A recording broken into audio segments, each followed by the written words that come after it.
Tari wo ingguk bumi, tari karo mahfud bumi.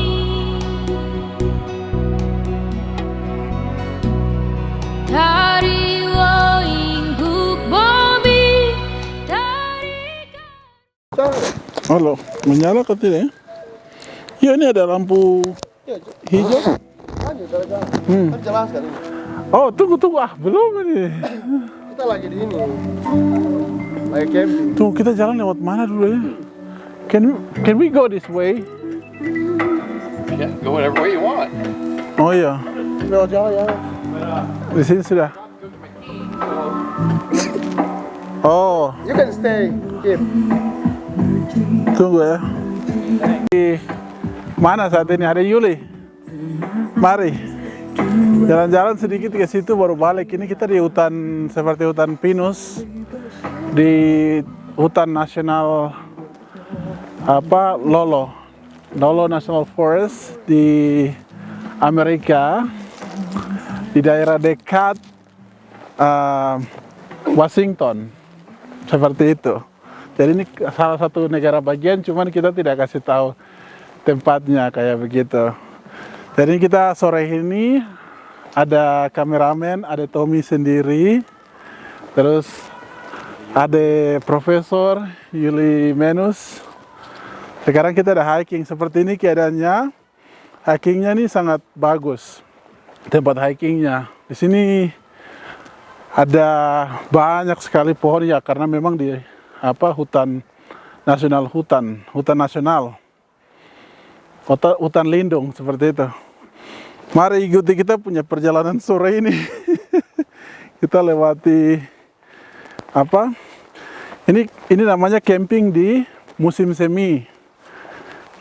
Jadi musim semi, jadi kelihatan semua masih hijau-hijau, segar seperti itu.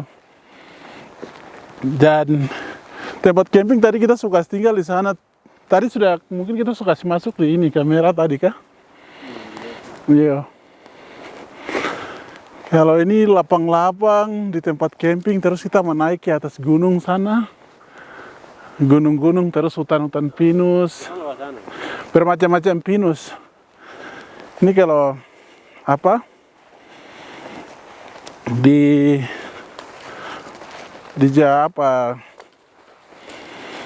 di Papua nih beda tempat hikingnya, tempat pendaki. Kalau di Indonesia tuh di Jakarta banyak sekali tempat-tempat hiking, cuma tidak tahu. Tidak pernah kita di Jakarta, kita tidak pernah hiking. Kalau di Papua tuh banyak. Seperti ini. Ini dingin. Sudah mulai dingin. Ini kan masih musim semi juga. Kalau musim semi itu dingin. Oh, ada jalan di belakang sini nih. Jalan ini, jalan horse. Jadi kalau mau hiking di sini tuh lengkap, pakai sepatu, kaos kaki, karena di sini dingin.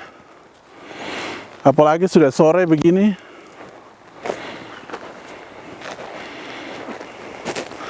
Kalau di sini dingin itu kalau hiking di sini mendaki itu tidak ada nyamuk ya.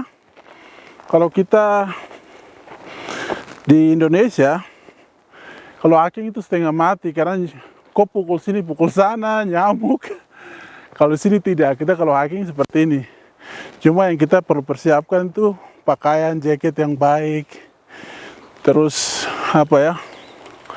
ini juga tempat hiking bagus sekali, gunung-gunung. Kameramen ini andalan. Kita hiking sampai di sana. Wis, ini kameramen inti nih. Di sini toh, ini kan sudah spring. Ini kan spring. Bulan spring itu mulai dari bulan April, Mei.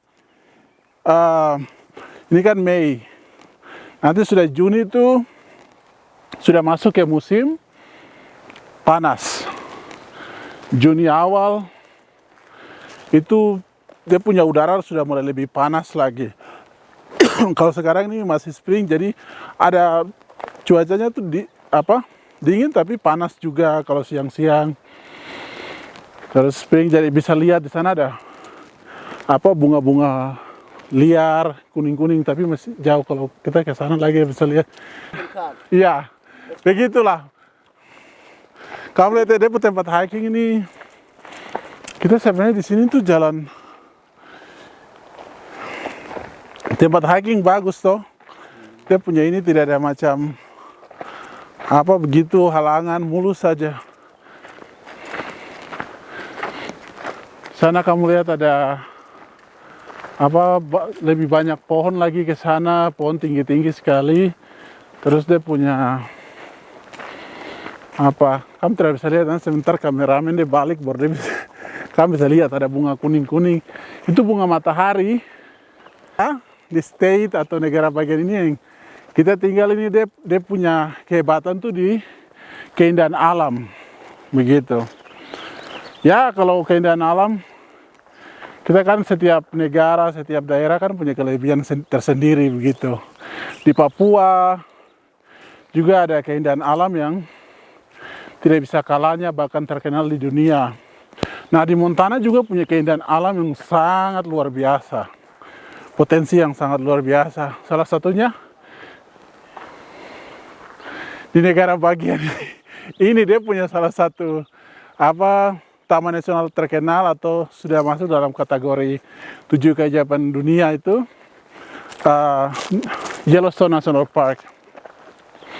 Yellowstone National Park itu dia sekitar 8-9 jam dari sini. Seperti itu.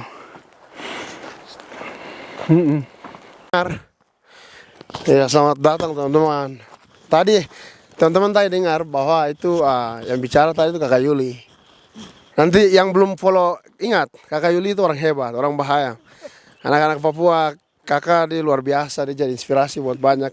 Jadi kamu yang belum follow Kakak di Facebook, kamu follow ini kakak dia punya. Ini saya taruh di bawah sini. Kamu follow dia, kamu bisa chat dia, tanya banyak tentang Amerika. Karena kakak dia pengalaman jauh lebih banyak dari kita nggak ada nih. Jadi sekarang ini kita di camping di luar camping. Motorhome tadi. Kita pakai motorhome. Motorhome tuh macam itu gambarnya sangat kelihatan ada tuh. Motorhome tuh kayak macam mobil tapi dalam tuh kayak rumah, apartemen itu. Ada kamar mandi, ada kamar tidur. Apartemen berjalan. 17.000 kalau di rupiah kan berapa itu? $17.000 ame. 20.000 dolar. Wih, itu seperti $350. Apa juta? 350 juta. Iya, sekitar 400. 400 iya, 500 sudah. Cash langsung ya. Beli cash langsung. Jadi kalau mau camping tuh pakai itu saja, jalan parkir. Sudah tidur situ, enak sekali. Ini pertama kali saya gabung lagi jadi wow. This is wonderful. Arik kami sempat tadi langsung coba jam. Tadi kakak tur saya ya. Arik pernah lihat cuman belum masuk di motorhome. Nah, kita nanti tur lagi tuh. Kasih tunjuk ya toh. Kita menjelaskan orang telah mengerti kebanyakan. Iya, belum ada yang begitu mengerti apa itu motorhome atau RV atau. Jadi kita harus ini kasih jelaskan. Itu semacam bis besar, cuma itu bukan bis, di dalamnya tuh rumah seperti semacam hotel atau apartemen begitu. Iya, kayak rumah. Punya gitu. tempat tidur, punya dapur, punya ruang tengah. Itulah. Jadi sekarang kita di park nih. Kita di hutan, tengah-tengah hutan. Di sini banyak beruang, hati-hati. Iya, apalagi ini sudah waktunya hibernation sudah over begitu. Jadi, iya dong. Hibernation ya. Deh, teman-teman yang tidak tahu hibernation, Kak jelaskan dulu. Oh, hibernation. Iya. Hibernation jadi di sini tuh ada binatang-binatang yang hibernasi. Iya. Hibernasi itu binatang-binatang seperti contohnya beruang, terus macam beruang, terus ada berapa macam binatang yang kalau mungkin kalian pernah nonton film Masha and the Bear. Masha and the Bear terus ya jadi beruang itu di musim dingin mereka tidur sepanjang atau tupai, mereka tidur sepanjang musim dingin kalau ada salju. Nanti kalau sudah musim semi kayak sekarang ini kamu lihat lingkungan ini sekarang kan sudah tidak ada salju toh. Semua sudah ini itu baru waktunya mereka keluar. Nah, beruang itu juga salah satu Dia bukan binatangnya kecil, dia ukurannya tinggi. Ukuran saya 6 kaki ke atas. Beruang punya tuh masih tinggi lagi begini kayak raksasa sudah kalau boleh dibilang. Binatang itu dia ada di mana-mana di hutan sini. Mungkin kita jalan begini kita bisa ketemu dia di depan situ. Jadi kalau orang hiking atau mendaki seperti ini, mereka biasa menggunakan ini beruang punya spray. Jadi kalau misalnya kalau kau bertemu beruang begitu takut diserang, kalau misalnya beruang dekat kau mau serang kau pakai spray dia pun muka kayak begitu. Contohnya itu saja. Jadi ini musim semi, kita ada hiking mendaki di musim semi. Ya begitu ya teman-teman. Nah, buat kamu yang udah di vlog baru, welcome to the Classy family. My name is Tommy. Nama saya Tommy. Dan nanti buat kamu yang belum, nanti kita mau bikin story. Kakak dia punya dokumentari. Jadi nanti kamu ingat, nanti kamu follow saya di Perjuangan dari nol datang ke Amerika sampai kakak dia punya cerita inspiratif. Jadi saya mau cover dari awal datang ke Amerika bagaimana sampai bisa bawa trek bis besar yang lari stay itu kakak dibawa. Jadi itu sangat inspiratif buat generasi. Ternyata anak-anak Papua kita tuh hebat. Kalau kita kakak orang pertama yang bawa bis. Iya. Kakak orang pertama yang bawa bis besar lari provinsi dan antar negara bagian, dan itu inspiratif. Jadi saya mau saya rencana mau cover kakak di story. Jadi kamu yang belum follow saya di Daily Show with Tommy Pagawa bisa follow, karena kita akan segera buat itu dokumentari. Tapi ini vlog ya, vlog bisa follow saya di my channel Tommy Pagawa. Teman-teman kalau mau dapat informasi banyak tentang vlog tentang Amerika, follow di sini. Tapi kalau untuk mau dapat inspirasi, follow di The Daily Show with Tommy. Hari ini kita mau jalan, Coba shooting dia punya ini dulu. Dia punya pohon-pohon terus jalan pintas untuk ini sambil hiking. Bagus tuh, lihat sana tuh dia punya jalan. Jalan bagus ya. Nah ini jalan, ini pohon. Jadi jangan tebang pohon harus dijaga. Jadi ini hutan lindung. Hutan lindung namanya. Tidak bisa sembarang orang bawa parang ajar-ajar senaknya. Kita bisa berkemah tapi kita harus ikut aturan di sini. Berkemah tapi ikut aturan. Jadi begitu, luar biasa. Ini di sini nih bermacam-macam pohon yang kamu bisa lihat. Keren luar biasa. Jadi mungkin kurang lebih begitu teman-teman. Jadi ini kita sudah masuk ke hutan yang lebih dalam lagi nih. Kita mau masuk. Halo. Oh iya. Kita hiking tuh, jadi saya mau kasih tunjuk kamu selain keindahan alam yang tadi kita sudah bilang apa-apa di musim semi. Sekarang saya mau kasih tunjuk kamu salah satu sungai yang mengalir, airnya jernih. Terus airnya ini air spring. Air spring ini bersih, sangat bersih sekali. Kamu minum, kamu sehat, kamu minum, kamu badan segar. Karena air ini langsung dari mata gunung, air yang bersih, tidak ada ini. Karena ini di hutan lindung, dan di Amerika itu namanya semua tuh dilindungi dan ada aturannya. Salah satunya air ini sangat berkualitas. Kau minum, kau tidak perlu masak, kau tidak perlu kau tidak perlu takut sakit, bahkan dia bisa menyembuhkan sakit. Sungai kecil di berbatuan, dia air mengalir, airnya bersih sekali, bening, lihat airnya bersih dan dia rasa paling enak. Kamu bilang rasa air yang macam di air aqua toh guys, tidak ada bandingnya dengan air ini. Air ini mungkin kalau kita bilang kita bisa buat perusahaan kita bisa isi di botol-botol baru jual, karena ini air langsung dari gunung tinggi dia mengalir turun dengan bersih-bersihnya kayak begitu, di hutan lindung lagi kayak begitu, seperti ini. Pohon-pohon, kayu-kayu semua dijaga. Bahkan kamu lihat di sini toh, kayu-kayu yang jatuh begini don tidak akan ambil, don kasih tinggal kayu ini, karena kayu ini akan menjadi kompos kembali untuk alam di sekitar sini, seperti itu. Dan ini bermacam-macam pohon, pinus dan segala-gala kamu lihat di atas ini seperti itu. Dan ini ada kepala suku, dia baru kepala suku dia baru muncul ini.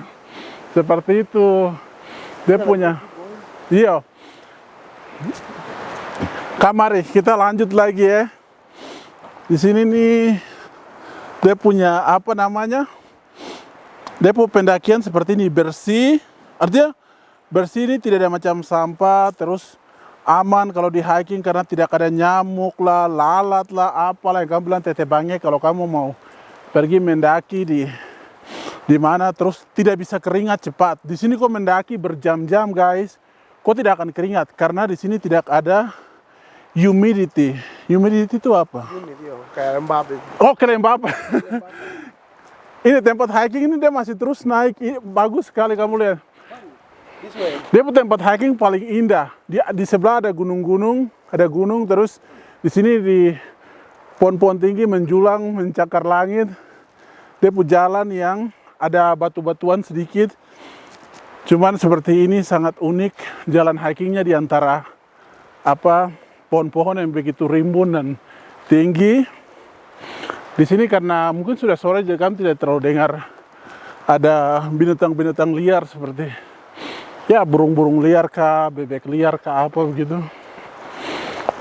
Tapi kamu lihat ini jalannya sangat hening.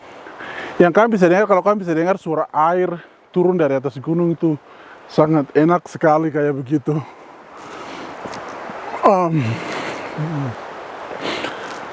Di sini kamu lihat kelihatan terlalu hijau karena ini ya musim semi. Di Amerika kan ada 3 musim, 4 musim. Jadi ada musim gugur, musim panas, musim salju, dan musim semi. Dan sekarang kita berada di musim semi menjelang ke musim panas. Ini indah sekali hutannya nih. Sekali lagi dia bernama hutan adalah hutan Lolo. Lolo. Kalau orang anak-anak di Papua tahu maksud Lolo apa, tapi di sini Lolo nih dalam bahasa orang pribumi asli di sini. Begitu. Hah? Apa? Oh iya. Jadi kita perjalanan ini hari ini kita lanjut terus mendaki sore menjelang malam. Ini sebenarnya sudah malam. Sekarang sudah jam 8. Jam 8 malam. Tapi kamu lihat masih terang toh. Masih terang karena memang apa di benua Amerika terus di benua sini tuh dia punya waktu tuh selalu berubah-ubah tergantung musim. Misalnya musim apa ya? Ini kan musim semi toh. Musim semi kayak musim panas. Itu dia waktu. Ih, Yesus. Ada batu jatuh kah? Teman-teman, buat teman-teman semua dari seluruh Indonesia ya, seluruh Konoha, seluruh tanah air, Papua, dan seluruhnya, Sabang sampai Merauke. Ini satu hal yang teman-teman perlu tahu di negara Amerika Serikat bahwa di Amerika nih orang sudah tidak ada tanah untuk bikin kebun, sudah tidak ada sini. Sini itu orang mengandalkan dong pekerjaan. Kalau tidak ada kerja, sudah tinggal di bawah jembatan, di pinggir jalan. Beda kalau kita di Konoha kan orang masih bisa tanam, berkebun. Jadi begitu, itu satu hal yang teman-teman harus tahu bahwa semua teman-teman lihat semua keindahan yang ada di televisi, di film kamu nonton di Amerika. Itu tidak seperti Amerika, bukan seperti film yang kalian lihat. Beda, realitanya beda sini. Nah, bagusnya Amerika dong tuh begitu, dong tuh keren. Amerika dong bagusnya tuh ini teman-teman. Dong tidak pernah tunjukkan sisi buruknya ke negara-negara luar. Itu bagusnya tuh gitu. Ibarat macam kalau saya punya kekurangan, saya tidak tunjukkan ke orang supaya orang tuh selalu lihat satu yang baik-baik saja. Nah, Amerika pakai konsepnya begitu. Yang crime, kriminal, angka kriminal, kejahatan itu dong sembunyi. Terus yang bagus-bagus ya dong kasihnya di televisi. Jadi semua negara tuh lihat macam wow, Amerika bagus seperti di movie. Tidak. Satu hal yang teman-teman harus tahu bahwa Amerika nih tingkat kejahatan paling tinggi di sini. Begitu. Jadi teman-teman kalau di Indo beda. Kalau di Indo kan yang buruk-buruk yang kita suka kasih keluar, hoax. Jadi otomatis orang lihat orang tahu negara berkekurangan begitu. Itu pengalaman sih yang saya pelajari selama di sini ya. Jadi seperti itu teman-teman. Terus yang kedua, teman-teman pernah tanya-tanya cara kayak luar negeri bagaimana? Kamu dengar ini penting sekali. Supaya kamu jangan tanya-tanya banyak lagi. Cara keluar negeri itu begini caranya. Pertama, karena di Indonesia tempat apply US Embassy itu cuma ada 2, di Surabaya dan ada di Jakarta. Jadi teman-teman mau keluar negeri setelah dapat paspor, teman-teman jalan ke US Embassy baru apply visa di sana. Nah untuk apply visa itu, jadi dia link saya taruh di bawah sini teman-teman lihat. Nanti kamu pakai link itu apply. Jadi untuk apply visa itu, teman-teman harus bikin appointment, register isi kamu informasi. Setelah itu baru nanti kamu buat account. Setelah bikin account, nanti dia minta bayar $180 biaya administrasi. Setelah itu, setelah bayar, baru nanti mereka jadwalkan wawancara begitu. Baru kalian pagi ke US Embassy atau Amerika Ambassador untuk wawancara visa. Dan itu belum ada, itu tidak menjamin untuk kamu diterima atau tidak. Makanya teman-teman, apalagi presiden sekarang ya teman-teman. Jadi kalau mau keluar negeri itu harus pastikan bahwa tujuan jelas begitu, ke sini untuk apa begitu. Jadi itu pengalaman teman-teman. Jadi banyak yang tanya-tanya, makanya saya bilang caranya begitu. Pergi ke US Embassy Jakarta atau Surabaya, apply, kemudian bayar administrasi, baru nanti jadwalkan wawancara begitu. Itu cara untuk keluar negeri. Tergantung kamu datang. Amerika ini jarang sekali macam apa dong bilang, kayak di Australia dong pernah bikin bawa orang kerja dari perusahaan panggil. Di Amerika dong jarang bikin program begitu. Karena mungkin populasi terlalu banyak sini. Jadi orang program itu Trump dia ini apa? Dia capek urus orang. Jadi begitu teman-teman. Jadi kalau kamu lihat orang-orang Amerika yang kulit putih ya, dalam tanda kutip kulit putih dong jarang sekali tinggal di kota-kota besar. Dong tuh suka di jauh dari kota. Jadi begitu. Jadi itu mungkin informasi yang ambil teman-teman. Kadang ada teman-teman banyak kan tanya di Facebook Jadi begitu, keluar negeri begitu. Jadi teman-teman kalau ada info, ada pertanyaan mau ke luar negeri, bisa tanya di kolom komentar. Nanti saya bisa jawab setahu saya, semampu saya begitu. Bilang nama, teman-teman nonton dari mana. Kemudian, wow, sungai bagus sekali. Nonton dari mana, baru nanti saya bisa bantu lah begitu. Harus di ini. Terus teman-teman bilang kamu nonton dari mana, dari daerah mana gitu. Jadi jangan lupa komentar, subscribe, like video, share. Biarlah kakak Tommy senang bagi info-info baru tentang Amerika Jadi mungkin begitu. Ya, nama saya Tommy Pagawak. That's my story.